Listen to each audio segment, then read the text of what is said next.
And my question is, why did you choose to use private security guards rather than police or ADF? Well, I'm glad you mentioned the use of ADF. I don't believe ADF support was on offer. And ADF support has been provided in very limited circumstances in New South Wales, not to provide security as such, but to provide transportation from the airport to hotels. So again, I think it is fundamentally incorrect to assert that there was hundreds of ADF staff on offer and somehow someone said no.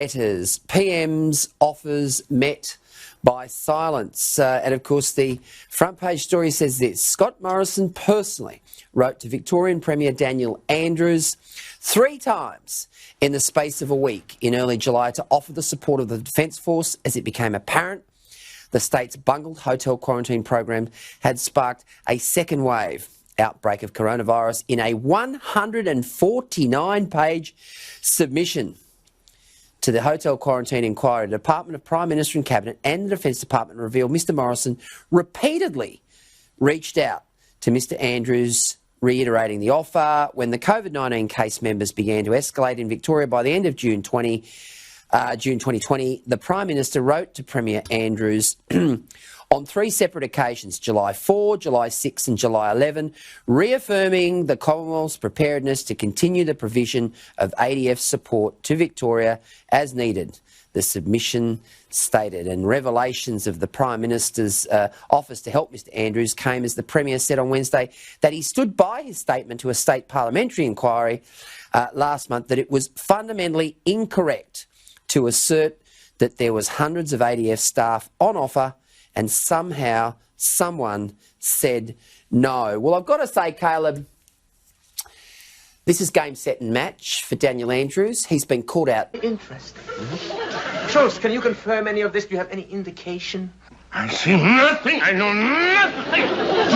I know nothing. I see nothing. You took the commandant.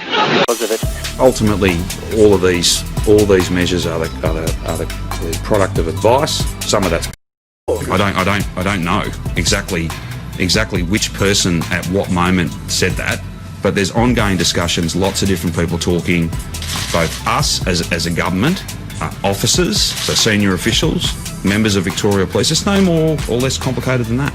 I see nothing. I was not here. I did not even get up this morning.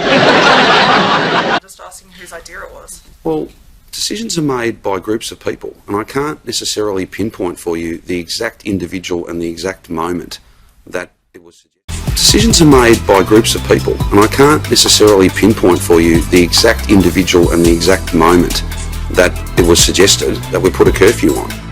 Movement. Would you have introduced it? In public health directions? I'm not sure. I haven't reflected on it.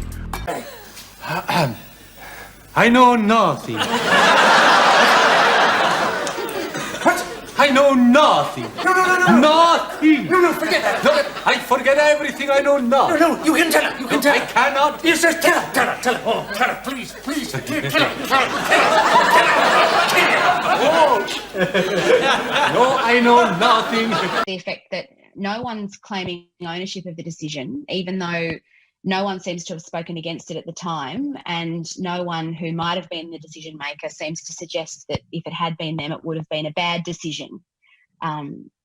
There's just no one who says it was them. You're aware of that? I am. Do you know who it was? No, I don't.